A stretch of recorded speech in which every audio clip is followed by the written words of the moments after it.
여러분 안녕하십니까? 여수 MBC 뉴스투데이입니다. 일본 정부의 경제 보복에 대한 규탄의 목소리가 학생부터 상공인, 이제는 지방의회로까지 확산하고 있습니다. 전남 동부시 의회가 규탄 대회를 열어 일본은 역사 왜곡을 중단하고 강제동원 배상 판결을 즉각 이행하라고 촉구했습니다. 박민주 기자입니다. 순천시 의회 의원들이 한여름 무더위 속에서도 순천시청 앞에 모였습니다. 일본 정부의 경제 보복을 규탄하는 자리입니다.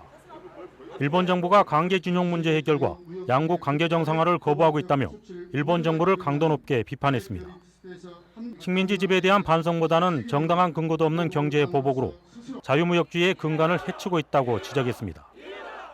의회는 일본 정부의 책임 있는 행동을 강력하게 촉구했습니다.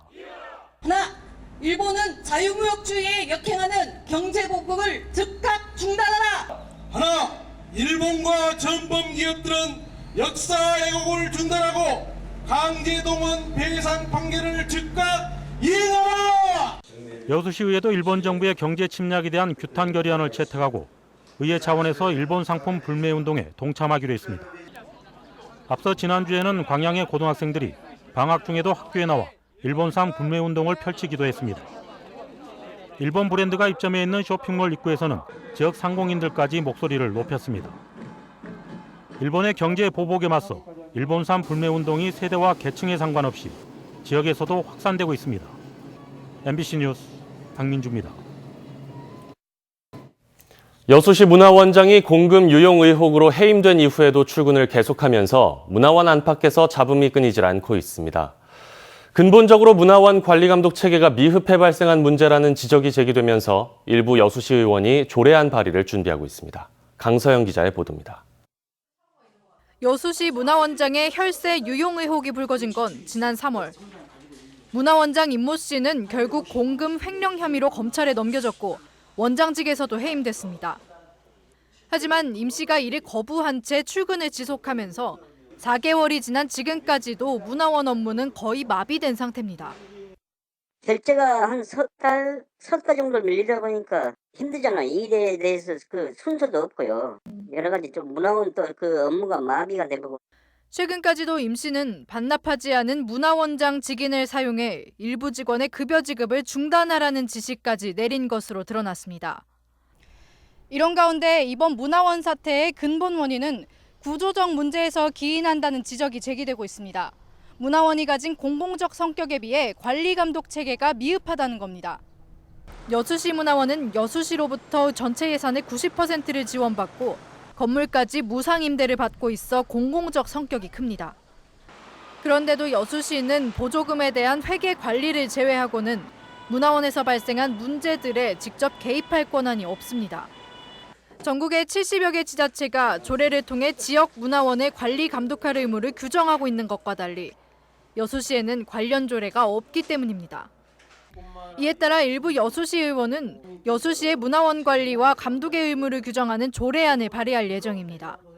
문화원에 관련된 조례가 만약에 있었더라면 이 사태가 좀 빨리 진전이 되고 또한 이러한 사태가 아마 생기지도 않았을 수도 있는데 규정한 바가 없기 때문에 아마 문화원 내부적으로 좀 자중질환이 일어난 것 같습니다. 잡음이 끊이지 않고 있는 여수시 문화원이 새로운 제도 정비를 통해 다시 정상화의 길로 들어설 수 있을지 앞으로의 행보에 관심이 모아지고 있습니다. MBC 뉴스 강서영입니다. 알루미늄 공장 용해로 설치에 반대했던 광양 세풍 지역 주민들이 조건부 찬성 입장을 밝힌 가운데 순천 해룡 지역 주민들의 반발은 계속되고 있습니다. 지난 29일 순천에서 열린 광양 알루미늄 공장 투자 유치 설명회에서 해룡 지역 주민들은 인근의 산단이 밀집한 상황에서 알루미늄 공장이 추가로 들어설 경우 주민들의 고통과 피해가 가중된다며 용해로 설치 계획을 철회하라고 요구했습니다. 주민들은 또 농작물 등의 피해가 발생할 경우 대처할 수 있는 방안과 용해로를 추가로 설치하지 않겠다는 확답, 주민, 환경단체가 방지 시설을 검증할 수 있는 제도적 장치가 마련되지 않는 이상 용해로 설치에 동의할 수 없다고 강조했습니다. 순천시가 민간 사업 방식으로 추진되고 있는 의료 폐기물 소각시설과 관련해 불필요하다는 입장을 밝혔습니다. 순천시는 지난 8일 영산강유역환경청에 순천 서면 의료 폐기물 소각시설 사업 계획서가 제출됐으며 절차에 따라 관련 법규의 저촉 여부를 검토해 줄 것을 요청받았다고 밝혔습니다. 이와 관련해 순천시는 의료 폐기물 소각시설은 시민의 환경권을 침해하고 대다수가 공감하지 않는 시설 설치에 대해서 긍정적으로 결정할 수 없음을 분명히 했습니다. 광양 섬진강 주변 내수면에 위치한 마을들의 삶의 질 개선을 위해 마을 재생 사업이 추진되고 있습니다. 광양시가 정부 공모 사업에 선정되기 위해서 준비에 나서고 있는데요. 치열한 경쟁이 예상되는 만큼 꼼꼼한 행정적 접근이 필요합니다. 김종수 기자의 보도입니다. 어촌의 핵심 자원을 활용해 지역에 활력을 불어넣겠다는 취지로 시작된 어촌 뉴딜 300사업. 전국에 분포된 어촌 5항의 현대화를 통해 혁신 성장의 발판을 마련하겠다는 데 방점을 찍고 있습니다. 이런 가운데 정책적 균형을 맞추기 위해 해수면 어촌계뿐만 아니라 내수면 9개까지 대상지가 확대돼 광양시 역시 공모 준비에 바빠졌습니다. 섬진강을 따라 삶의 터전을 꾸려온 주민들의 의견을 취합하는 한편 사업 예산을 확보하기 위한 절차를 진행하고 있는 상황. 특히 광양시는 올해 섬진강 제첩잡이 손트러업이 국가 중요업 유산으로 지정돼 각 마을 재생사업 선정에 대한 기대감을 높이고 있습니다. 수산자원과 생태가치를 극대화하여 어촌 공동체를 활성화시키는 사업입니다. 앞으로 어민 근로 여건이 나아지고 관광객들도 증가할 것으로 기대되고 있습니다. 광양과 하동을 가로지르는 섬진강변을 따라 재생사업이 시행되면 다양한 파급 효과도 기대되는데요.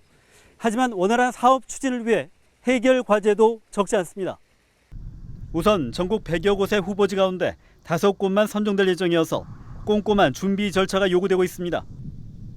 이에 맞춰 광양시는 인근 하동군과 함께 영호남 화합이란 긍정적 취지를 내세우며 공동으로 사업을 추진할 계획입니다. 그러나 아직 하동군의 입장이 확실하지 않은 데다 지자체 사이 협의가 이루어졌다 하더라도 해당 지역 주민들의 의견을 반영하는 것도 관건입니다. 정부의 공모 요건 가운데 주민들이 중심이 된 지역 협의체 구성이 포함됐기 때문입니다. 주민들이 소속된 업계를 넘어 지역 발전의 마중물이 될 수 있도록 다양한 의견을 하나로 모아가는 과정에 필요한 이유입니다. 섬진강의 가치를 재평가하고 주민들의 삶의 질 개선을 위해 시행되는 각마을 재생사업. 지자체의 뜻과 주민들의 요구가 효율적으로 맞물릴 수 있도록 광양시의 신중한 접근이 요구되고 있습니다. MBC 뉴스 김종수입니다.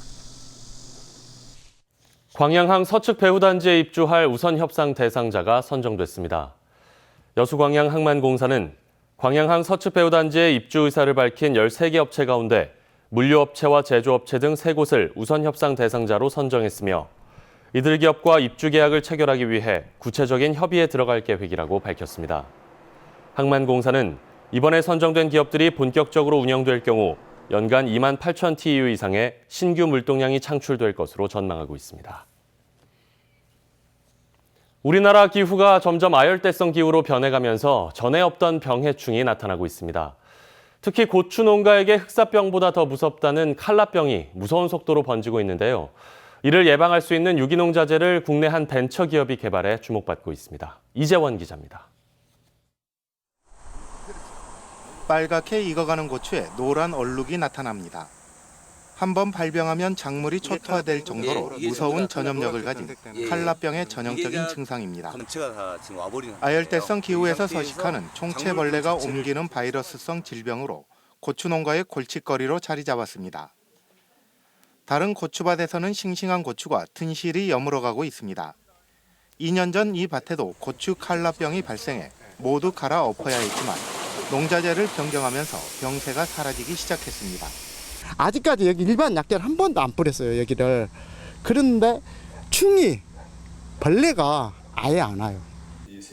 국내 한 농업 벤처기업이 개발한 유기농 자재는 단백질을 원료로 하고 있습니다. 단백질에 미네랄을 결합해 고추 칼라병의 매개체인 총체벌레가 서식할 수 없는 환경을 만들어 바이러스를 차단하는 원리입니다.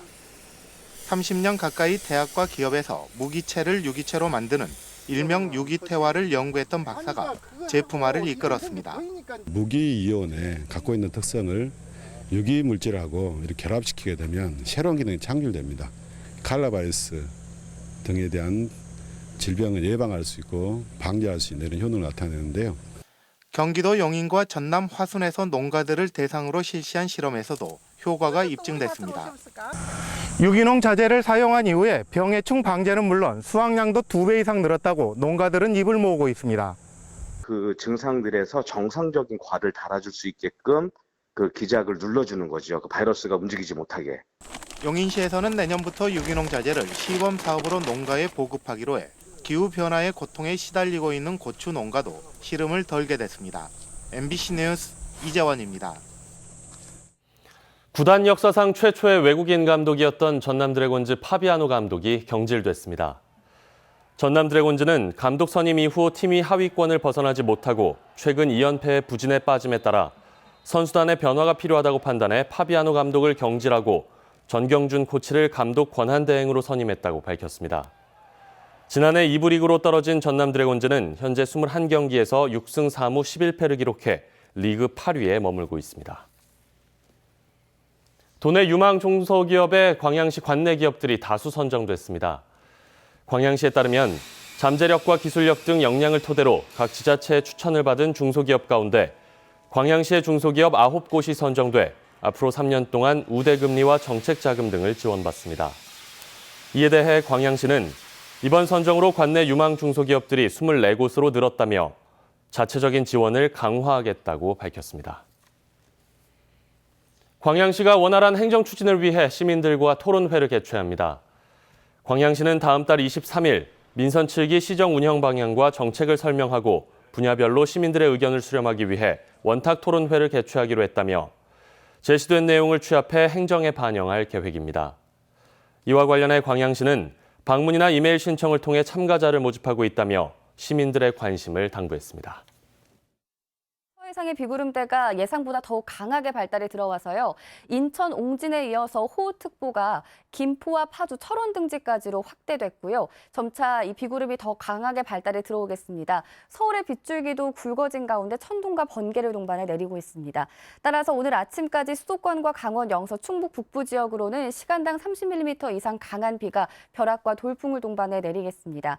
낮 동안에는 대부분 소강 상태에 들겠지만 다시 빗줄기가 굵어지기를 반복하겠고요. 오늘도 동해안과 남부지방으로는 맑은 날씨가 이어지겠지만 일부 남부 내륙과 제주도에는 오후 한때 소나기가 지나겠습니다.